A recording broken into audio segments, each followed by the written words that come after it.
साथियों नमस्कार। आज का वीडियो का हमारा मुख्य विषय है कि वर्षफल के माध्यम से कैसे पता करें कि इस वर्ष जातक का भाग्योदय हुआ है या अब होगा। वर्ष कुंडली से कैसे पता करें भाग्योदय कब हुआ या हो गया या अब होने वाला है। कौन से ग्रहों का भाग्योदय करने में अहम भूमिका होती है, कौन से ग्रहों की भाग्योदय करने में अहम अहम भूमिका होती है, मुख्य भूमिका होती है।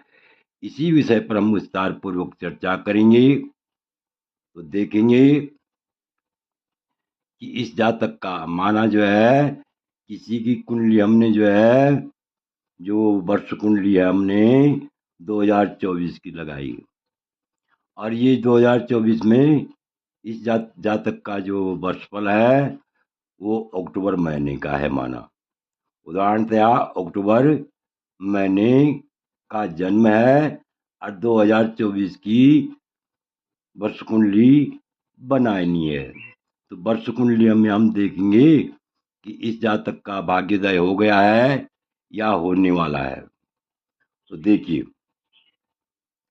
सबसे पहले यहाँ पर वर्ष कुंडली ये मेरी बना रखी है, देखो वर्ष कुंडली ये 2024 की है। उदाहरणतया जातक का जन्म यानी 4 अक्टूबर का है और 4 अक्टूबर 2024 से इसका वर्षफल लगाना है। ये वर्षफल चलेगा 4 अक्टूबर 2025 तक। तो इस कुंडली का हम विश्लेषण करेंगे कि इस जातक का भाग्योदय हो गया है, वर्षफल कैसा है, अच्छा है या बुरा है, भाग्योदय हो गया है या होने वाला है। तो इस कुंडली का हम विश्लेषण कर रहे हैं, ध्यान से देखिए।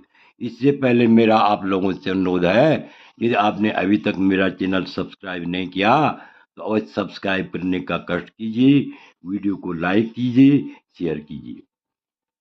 तो देखिए, यह जो है इस जातक की कुंडली है, माना जो है ये जन्म कुंडली है। लग्न में जो है शुक्र है, धन स्थान में जो है सूर्य है, तृतीय स्थान में बुध है और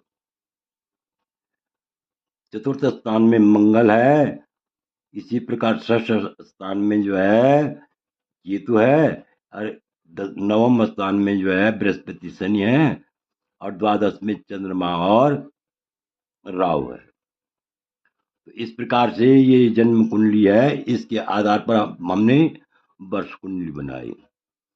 तो 2024 में जो है, जो ये जातक की वर्ष कुंडली बनी, वर्ष कुंडली के आधार पर इस प्रकार के ग्रह आए। देखिए, लग्न में कुछ नहीं है, मकर लग्न है और लग्नेश जो है धन स्थान में बैठा हुआ है, जो कि बहुत ही उत्तम योग बना रहा है, धन के लिए बहुत ही उत्तम योग बना रहा है।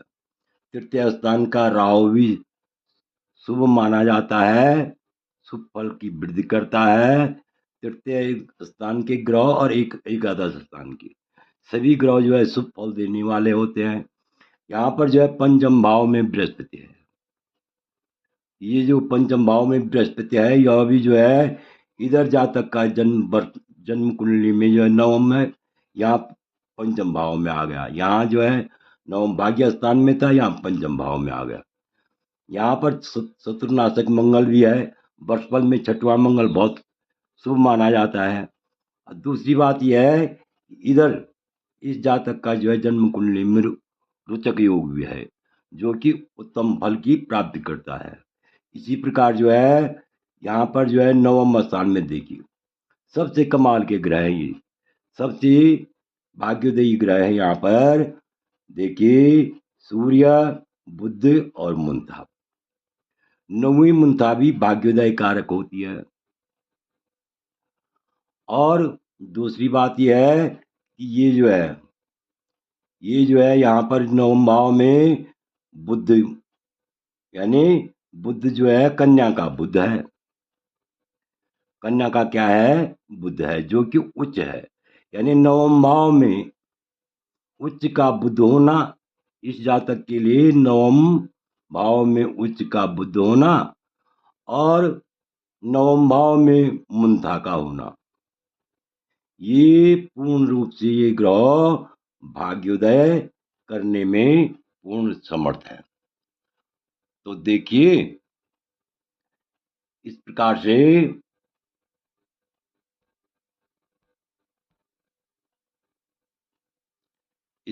हमने देखा कि यहाँ पर जो है कुल मिलाकर के वर्षफल जो है बहुत अच्छा बना हुआ है, क्योंकि भाग्य स्थान में यहाँ पर क्या है, सूर्य भी है, बुध भी है और मुंथा भी है, ये केतु भी है। यद्यपि केतु छाया ग्रह है, यदि कोई ग्रह बली हो तो उनके सम्मुख केतु का प्रभाव ऐसे भी फीका पड़ जाता है। तो देखिए इन ग्रहों को देख करके नवम मुंथा होना और बुध का 29 होना, भाग्य स्थान में बुध का 29 होना, नवम मुंथा होना, बुध का उच्च होना, बुध का स्वगृह होना और बुध का जो है सूर्य के साथ बैठना, सूर्य के साथ रहना, ये जो है सभी जो है प्रबल भाग्योदय के योग बना रहे हैं। तो ऐसे में क्या होता है, यदि भाग्योदय के योग है तो भाग्योदय आदमी का कैसा होता है, माना जातक नौकरी पर नहीं लगा हुआ है तो उसके जो है यानी उसको रोजगार प्राप्त होता है, नौकरी पर लग जाता है उस इसी अवधि में। जब जो है क्या होगी, ये जो है बुद्ध की यानी मुद्दा दशा चलेगी, तो यहाँ पर देखिए कि बुद्ध की मुद्दा दशा जो है कब चलेगी, तो जिस समय बुद्ध की वर्षफल में मुद्दा दशा चली है, चल रही हो, उसी समय जातक का भाग्योदय होता है। दूसरी यहाँ दसम भाव में शुक्र है, तो शुक्र का जो है यानी स्वगृह होना दसम स्थान में, ये भी शुभ सूचक है।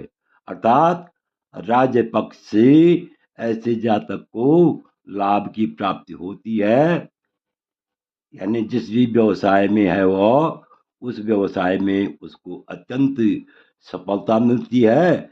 और इधर जो है धन स्थान का शनि भी है, जो कि बहुत ही जो है उत्तम है वर्षफल में, क्यों लगने इसका धन स्थान में होना, तो ये जो है बहुत ही शुभ फल की प्राप्ति करता है। इधर पंचम बृहस्पति का और उच्च की बुध का आपस में तालमेल है।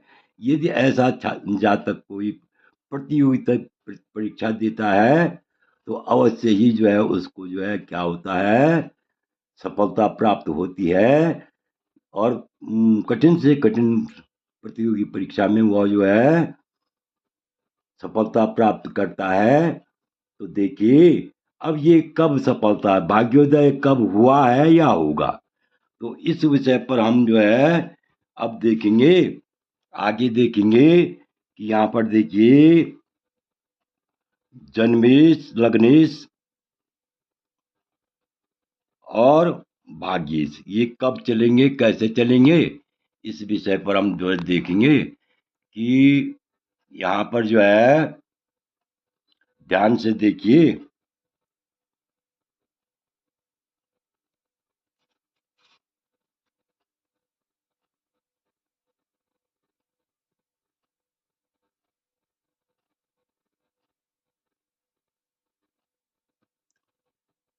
यहाँ पर आगे देखिए, ये जो है कुंडली है और इस कुंडली के माध्यम से हम देख रहे हैं कि भाग्योदय जो है कब होगा, कैसे होगा, या हो गया या अब होने वाला है। तो देखिए ध्यान से देखिए, यहाँ पर जो है सबसे पहले हम देखेंगे पंचाधिकारी।